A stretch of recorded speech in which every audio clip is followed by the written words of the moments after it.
जिस दिन इंसान अपने पैरों पर खड़े हो गए, खड़े होकर चलना सीखा, तब से उन्होंने जीवन में एक और चीज सीख ली जिसे कहते हैं बैलेंस करना। अब ये बैलेंस करना होता क्या है? हम अपने जीवन में बहुत जगहों पर बैलेंस करते हैं। अब ये बैलेंस, जैसे गाड़ी चलाने पर हम अपने आप को बैलेंस करते हैं, हम गुस्से में अपने सोच को बैलेंस करते हैं, हम मेहनत करने में अपने दिमाग को बैलेंस करते हैं। तो जीवन में बैलेंस करना बहुत इंपॉर्टेंट है और यहाँ पर रिश्तों को भी बैलेंस करना, रिश्तों को मेंटेन करना, ये भी हमारे जीवन का सिद्धांत होना चाहिए। तो आज हम समझने वाले हैं ऐसे ही सिद्धांत को लेकर के बैलेंस शीट। अकाउंट्स में ये बैलेंस शीट क्या रोल प्ले करती है, बैलेंस शीट किस तरह से हमारे जीवन में डायरेक्शन देती है, जीवन में किस तरह से हमें अपने आप को आगे तक लेकर के जाती है, तो आज हम समझेंगे ये बैलेंस शीट का importance. So dear students, welcome back to our channel mentoring minds with Ajay Sharma. तो देखते हैं बैलेंस शीट किस तरह से बनाई जाती है अकाउंट्स में और क्या इसमें इंपॉर्टेंट कंसेप्ट्स पर फोकस किया जाता है। बैलेंस शीट में हमें इस तरह का क्वेश्चन पूछा जाएगा। For example, they may ask you, you are required to prepare balance sheet as on 31st March 2024.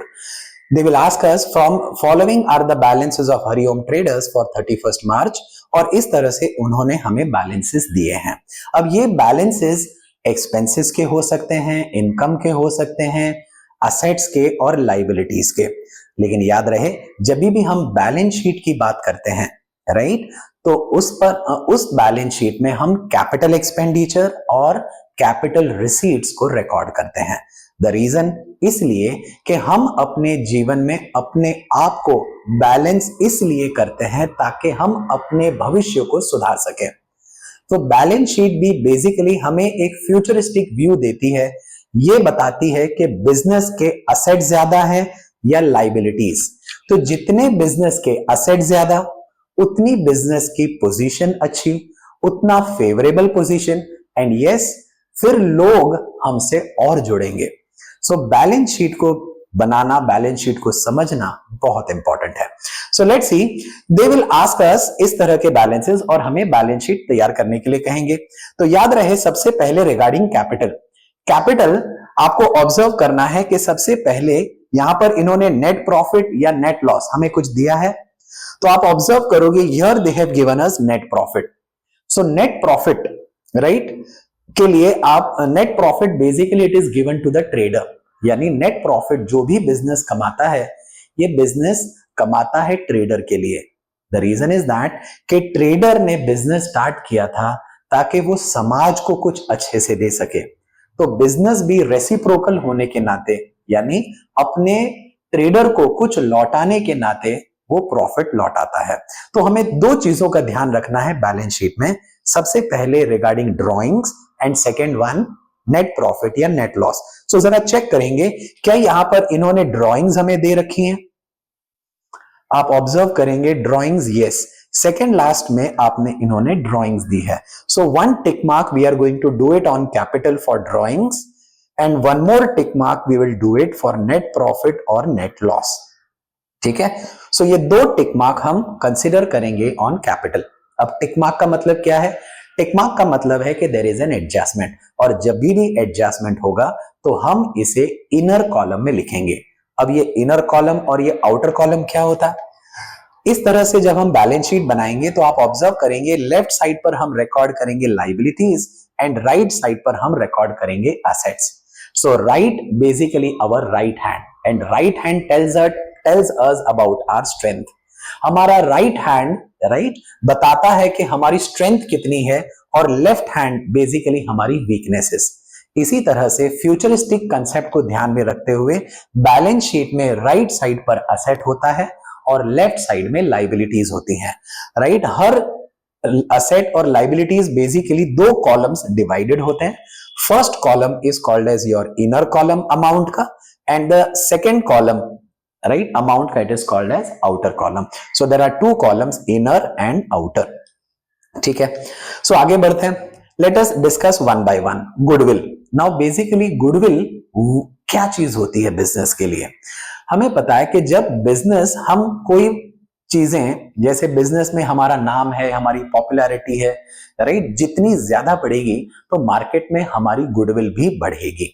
लेकिन याद रहे ये हमारा गुडविल नहीं है, बेसिकली ये वो गुडविल है जो हमने अक्वायर किया है, यानी परचेज किया है। जब हमने किसी के बिजनेस को अक्वायर किया, अक्वायर करने पर हमने उनके असेट्स और लाइबिलिटीज के दाम चुकाए।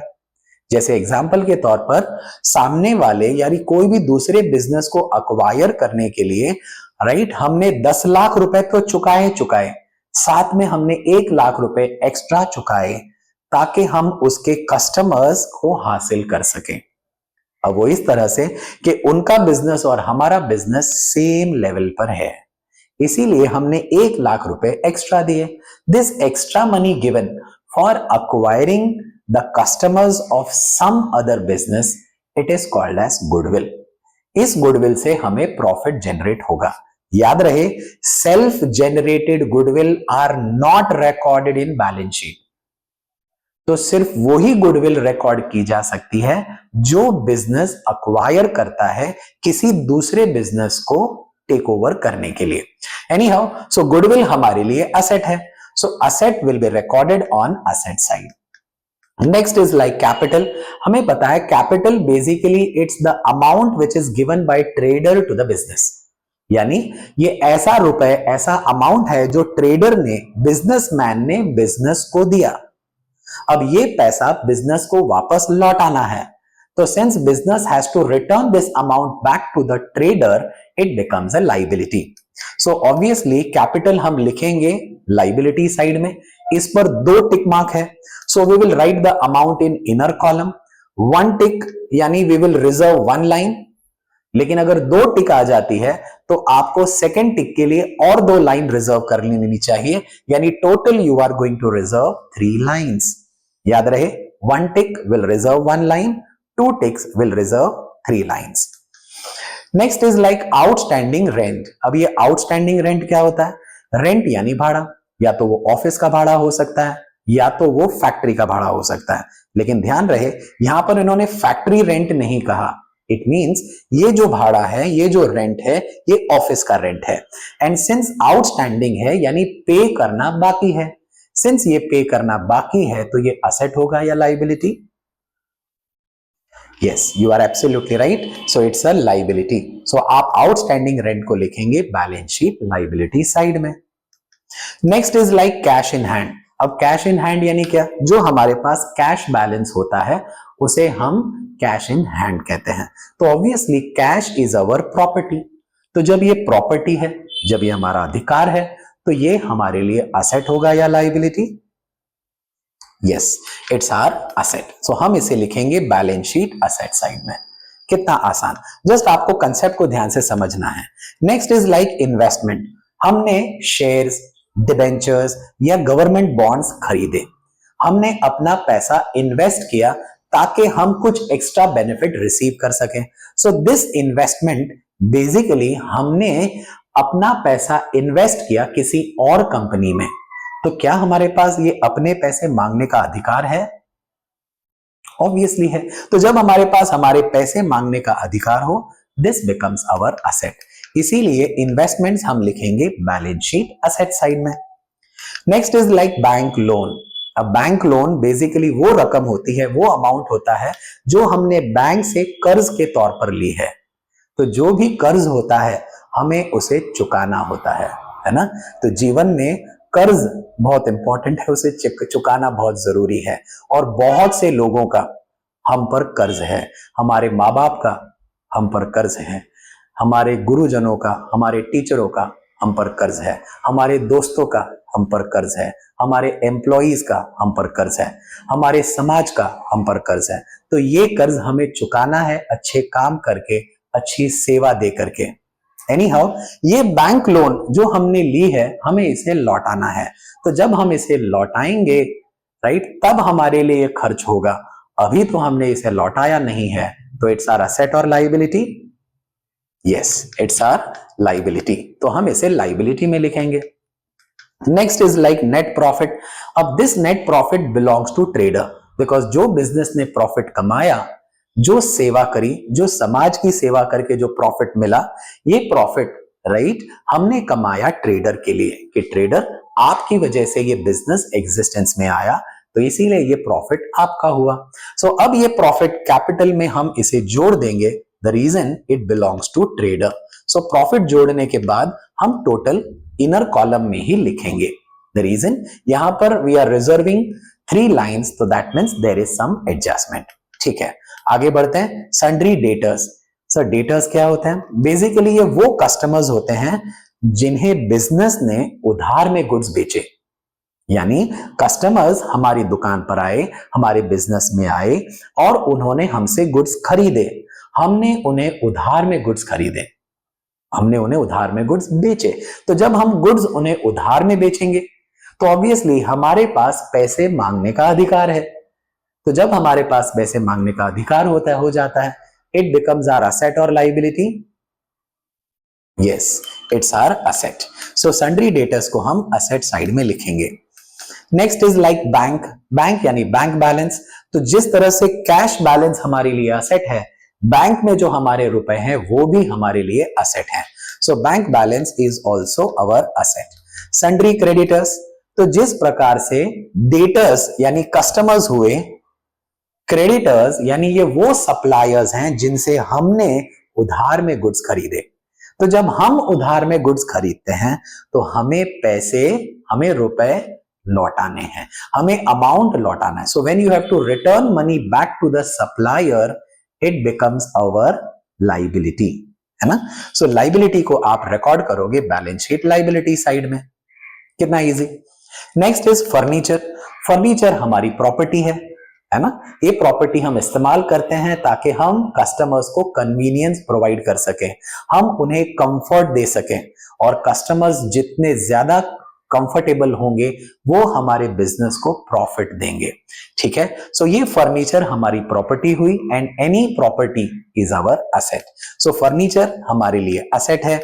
Plant and machinery, right, machine जिसके जरिए हम प्रोडक्शन करते हैं, मशीन्स जिसके जरिए हम कोई ना कोई प्रोडक्ट को एग्जिस्टेंस में ले आते हैं, it becomes our asset, right, because it helps in production. ठीक है, so plant and machinery becomes our expenditure यानी capital expenditure, and capital expenditure को हम रिकॉर्ड करेंगे असेट साइड में। Next is like closing stock. ये वो स्टॉक ऑफ गुड्स है जो बच गया था इस साल at the end of the year, क्योंकि हम इसे बेच नहीं पाए। तो सिंस हम इसे बेच नहीं पाए तो हम इसे फेंकेंगे तो नहीं, हम इसे संभाल कर रखेंगे ताकि नेक्स्ट डे, नेक्स्ट ईयर हम इसे बेच दें। So that means for the time being on 31st मार्च ये जो एक्सपेंस हमने पहले से ही किया हुआ है, this becomes our asset. So hence closing stock को हम लिखेंगे बैलेंस शीट असेट साइड में। Next is like building. The word itself says building, यानी ये हमारे लिए प्रॉपर्टी है, और जब प्रॉपर्टी है तो इट्स आर असेट। कितना easy. So building will be recorded in balance sheet asset side. Next is like drawings. So drawings basically वो अमाउंट है जो ट्रेडर विड्रॉ करता है बिजनेस से वापस अपने घर ले जाने के लिए। याद रहे हमने नेट प्रॉफिट तो दिया ही, लेकिन ड्यूरिंग द ईयर ट्रेडर ने कुछ ना कुछ रुपए बिजनेस से विड्रॉ किए। तो जब बिजनेस से पैसे विड्रॉ होते हैं by the trader into the business, from the business, it is called as drawings.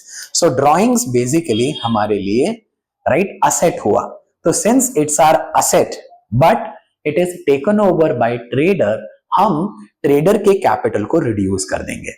ठीक है, that's why drawings are subtracted from capital और हम closing capital outer column में लिखेंगे।